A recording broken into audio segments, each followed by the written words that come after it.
Hi, everybody. Who's on here? This is Bali from Family Karma. Hi, hi.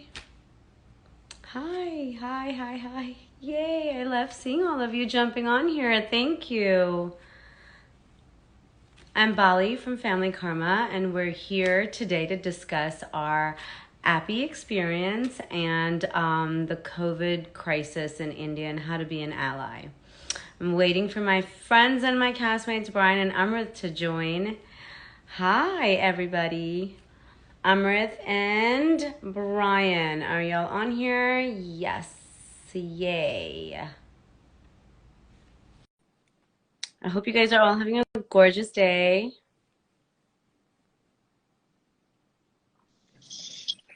Hi, guys. Hey, hey, You both look so cute. Hey, right hi. back at you. What's up? 1 week out, guys. I know. I'm excited. I'm excited. It's coming in too Crazy, hot. right? Oh God, I yeah. can't believe we're in it again. Yeah, gonna be the longest next 7 days leading up to it. No joke, no joke. Well, let's jump in because I know everybody has watched our other friends discuss their experiences. And tell me, Brian, you go. What's your experience been like, coming from our culture, our background, and growing up here in the States? Sure, definitely. I guess I'd, kind of take it back and first and foremost, of course, want to thank Bravo and, AAPI month and just kind of giving us this platform to speak more on who we are, our identity and kind of what we've been through. So yeah, my experience, kind of taking it back from coming here, right? My mom was born in India, my dad was born in Guyana, right? I identify as Indian. Of course, my dad's ancestors, obviously, being born in India, coming to Guyana by way of the British, colonizing Guyana and how that all came Hmm. together. So, that's a bit of the background, right? And then, of course, we migrated to New Jersey, where my parents met, and that's what really kind of kicked it off for me. So, grew up in an Indian household, traditional Indian household, following the values and the ways, our parents always teach us. And then, growing up in Miami, total, different kind of structure and cycle, right? Hmm. Just growing up down here, sort of the American way, right? While still trying to retain our cultural values is, it's a little kind of dice game that you're playing on both ends. So, I had a pretty normal childhood kind of growing up. Of course, there were some things, little jokes here and there, and maybe people not understanding the culture as much, and going through all that stuff. But it wasn't too bad for me. I was able to make comedy out of it and kind of make fun of myself before anyone else could make fun of me. I had my own little Yep. tactics around that, Hmm. little Eminem 8 Mile moment. But yeah, it was all around, not too bad. I think going forward, it's just always good to educate people and make people aware. So Absolutely. yeah, Well, yeah, good. I'm glad your experience so far has been good. yeah, definitely, definitely. That's awesome. And what about you, Amrith? I know you've had Hey. many journeys. I'm always on a journey. I feel like life's one big journey. Mm-hmm. Hey, Bali. Hey, Brian. It's good to see you guys. And again, of course, like Brian said, thank you to Bravo for doing this. It's so Yeah. important. Diversity is so incredible. Um, so yeah, growing up Indian in America was different. Mhm. It was actually pretty cool because you had like the best of both worlds. You could celebrate Christmas, but you could also celebrate Diwali. You had your like your friends at school, which you used to call like American friends, and then you'd have your Indian Yep. friends, and it's like two Yep. separate circles, and people would always be like, "Oh, are you hanging out with your Indian friends and or your American friends?" And Yep.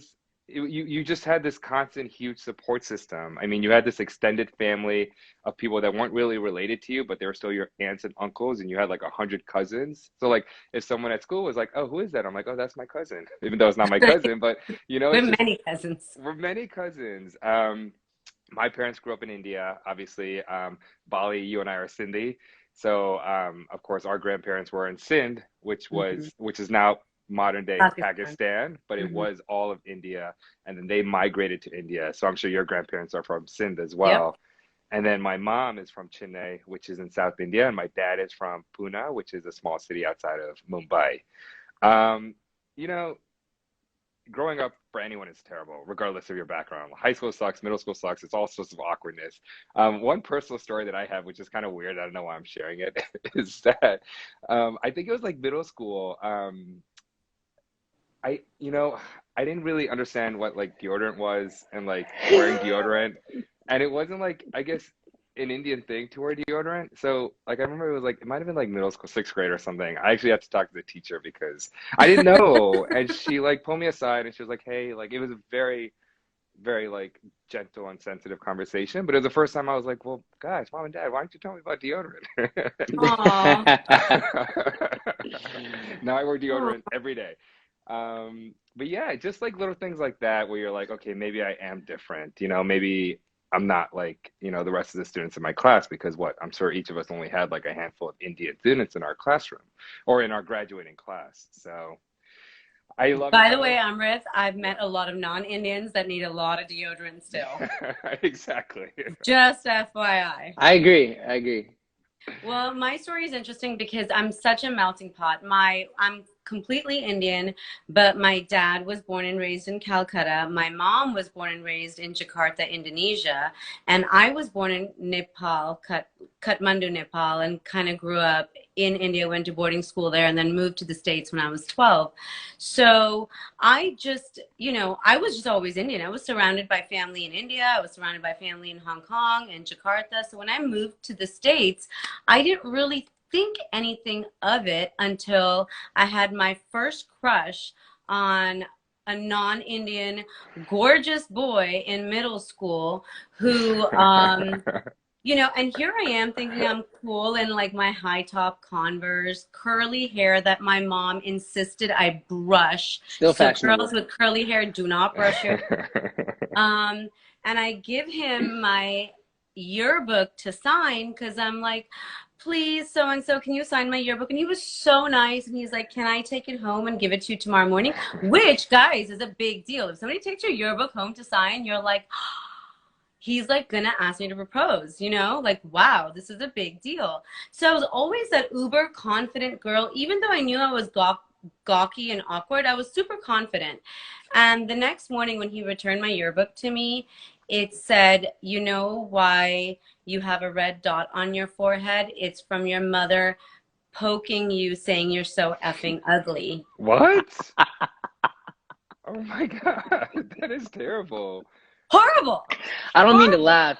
I've never heard that. No, but terrible. I'm serious. That's what it said. I was crushed. I didn't go to school for like 3 days after that.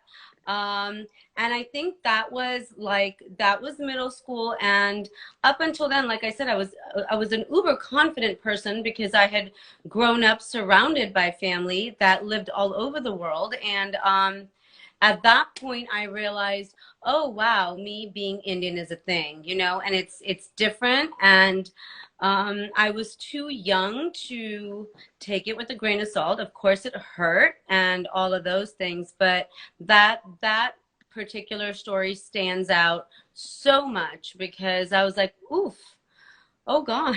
Well, that's crazy. I was going to say I also had a crush on a very pretty boy in middle school, but my story does not end like that. No, thank God. Well, actually, my story with that guy ended 25 years later when I had my glow up and I had Anushka and I was at lunch with in a restaurant, and he was my server and recognized me and asked me if he could call me. And I was like, I'm sorry, who are you? Yeah, you gotta act brand new. Yeah, I like that. Yeah. So, but the good news is outside of like silly little stories like that growing up, and like Amrit said, I think growing up, especially middle school, is pretty tough on everybody. And I thankfully don't have a lot of horrible experiences. And I think fortunately for us, growing up in Miami, which is such a melting pot of so many different cultures in America, I think we were pretty lucky, Yeah. and now with Bravo just putting us on the map and making us like the first full Indian cast on American television, we've arrived, and it's so exciting that people are loving us and welcoming us into our homes with our stories. I love it. Yeah, absolutely. For sure. So It's amazing. So do y'all still have family? Do you both still have family in India right now with everything that's going on with COVID and stuff? How is your family? How are your friends there? So I mean, I'll start off. You know, me personally, no, not really. Actually, the majority of my family all are in the States right now.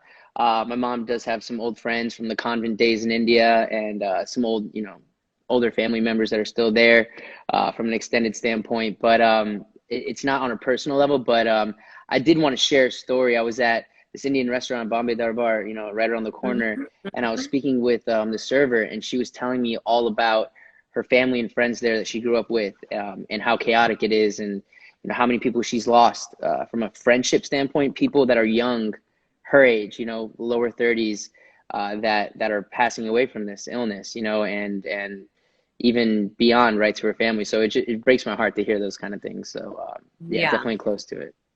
Yeah. It really is devastating. My daughter Anushka, as if y'all watch the show, everybody that's on here, you've already met her. She's actually been in India for the past few months with her dad. She chose to spend the semester there, and she's having a great time in Bombay, thankfully, because she belongs to that upper crust, thankfully, that are able.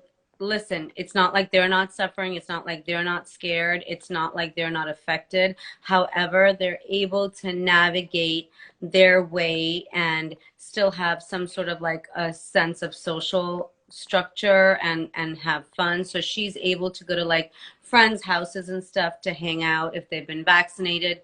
But even then, it's not like a house party is 30 people. Anushka tells me all the time. She's like, we Indians, at least me, I'm never on time for anything. Anushka's never on time for anything either. And she's like, I've got to go to my friend's house on time because she's invited like 8 of us, and only like 5 people are allowed. So even like the watchman or the security guard at the building will stop, and be like, no more. So, That's good.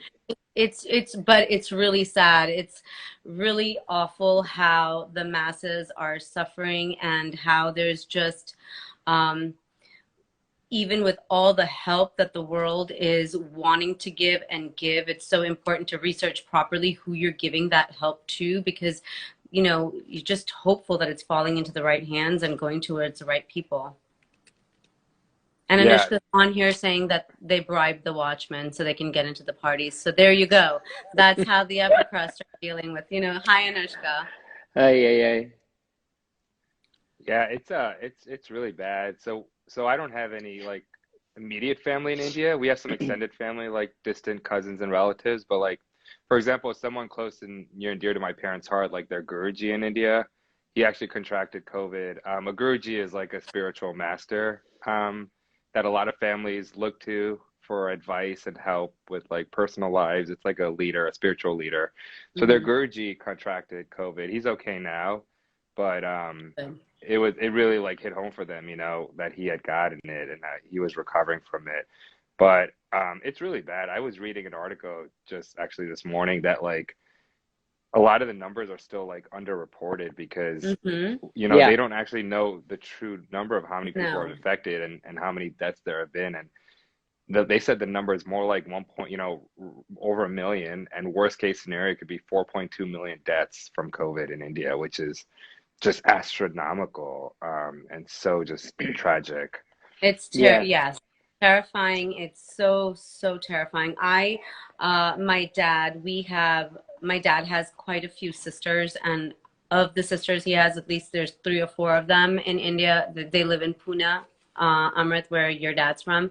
Hmm. And they're older, and like my eldest aunt, who's in her 80s, um, has still not been vaccinated, and her son, who's trying to take her to get vaccinated, is not able to because the lines are so long.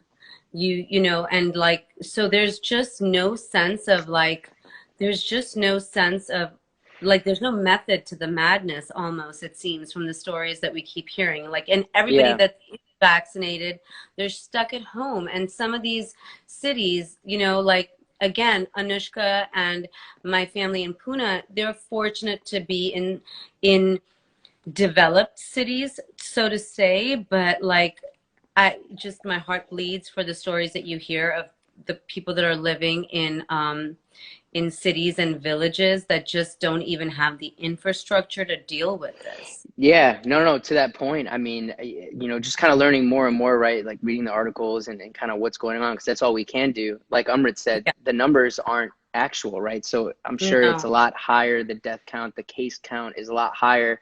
And, the sad part is, Indian citizens living there, it's almost like access to information is scarce, right? They have no access to information. A lot of them in the poor areas don't have televisions, right? Don't have ways to know how to take care of themselves and to stay away from this. And then, of course, there becomes, the issue with medical equipment, right? Masks and ventilators.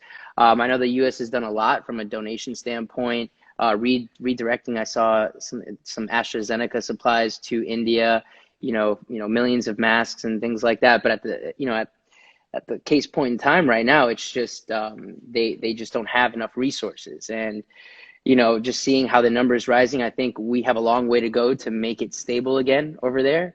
And I think that's the most important point. And, I would just say to everybody watching this and anyone that watches after, I mean, there's two things really you can do. Number one, if you can donate, that'd be great. There's Project Hope, Oxygen for India, several others that are really great and really do a lot for India from a donation standpoint. And then second is really just sharing on social media. You'd be surprised if you can affect at least one of your followers who is Indian or who is unaware of what's going on in India and wants to do more. That just does more than anything, right? Just getting one person out of your followers. So if you could just share anything, do some education, do some homework, and figure out what's going on and see how you can help. Those are the two ways, and that's what I think is best. So definitely. And just to piggyback on what you said, absolutely donate, but I will say be researched, because again, you don't want to donate to any of those people that are not putting the money in the right hands, because there's a lot of that happening out there. So I will be sharing a few links and sites that you guys can go to, or DM me. I'll send you information.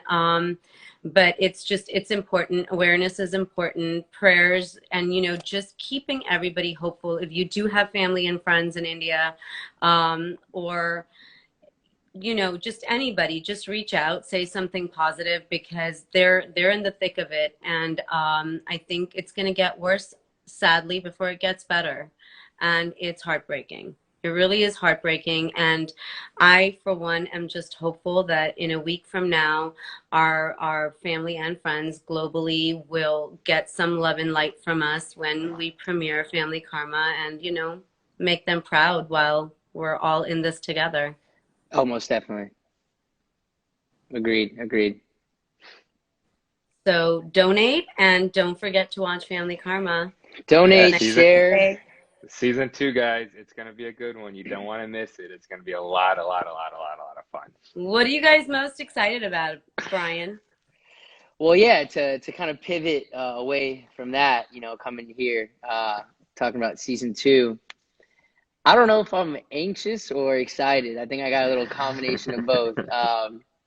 I think this time around it's just a lot more than it was the first time. You know what I mean? I think everyone just has a lot more going on, either personally or family oriented, and a lot more tea, a lot more cha is spilled, and a lot of fireworks, a lot of drama. So I think in a good way. Wouldn't you guys agree? Yeah, I mean, Brian, I know what you're talking about. Brian, I think I'm most excited to see you in a Speedo at your birthday. Oh yeah, don't get me started on that. I got you a nice one too. You guys will like that.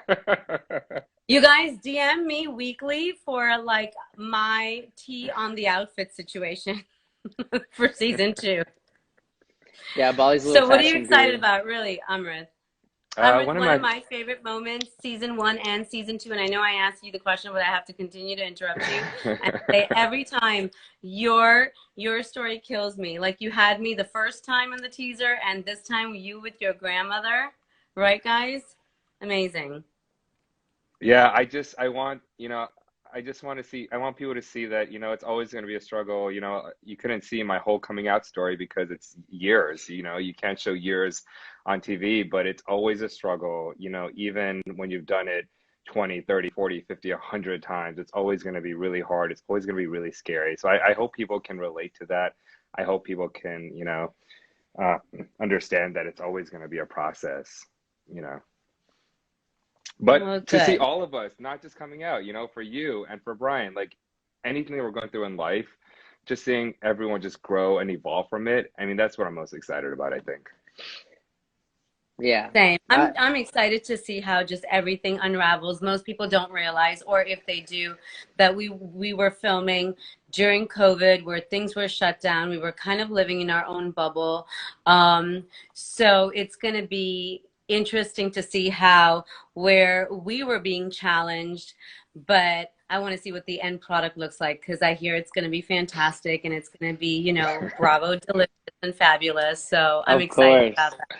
Yeah, Of we're so course. excited. We're so And excited. just to add to that, I just think, yeah, like kind of like Bali was saying, how we all come together in Umrit too. I think you guys will really enjoy, kind of the trials and tribulations of, whatever the friendship and then personal lives and everything like that. And then kind of how we rise above it, come Mhm. together as a family, because we are a family. And then, even more than that, I just think everybody watching, no matter what culture you're from, the relatability is just there. I mean, everyone has some sort of similar drama going on in their friend group, some sort of personal, event going on in their own lives. And I just think so many people will be able to relate to a lot of stuff that we went through. And it kind of goes back to AAPI and just kind of giving a voice to, Asian Americans, Pacific Islanders, and just kind of, again, showing relatability. We're Yep, all more similar than you think we are, just maybe absolutely. a little tint darker here and there, but it's all the same across the board. So that's my Totally. biggest thing. And thank you again, Bravo, for putting us on this platform, giving us this opportunity to speak our truths, share our Definitely. stories, and helping us represent because it's been a really, really great opportunity, more so now than ever because we have this AAPI Heritage Month and India needs your thoughts and prayers and hopefully all of us will come together and just continue to share love and light. Yeah, absolutely. Thank you so 100%. Of much, Bravo. See you course, all June likewise. 2nd, June 9 2nd, p.m. 1 week. See you guys. 1 week. Tune in, baby. Peace. Mwah. All right. Bye, guys. Thanks, guys. Bye. Thank you for tuning in. Over and out.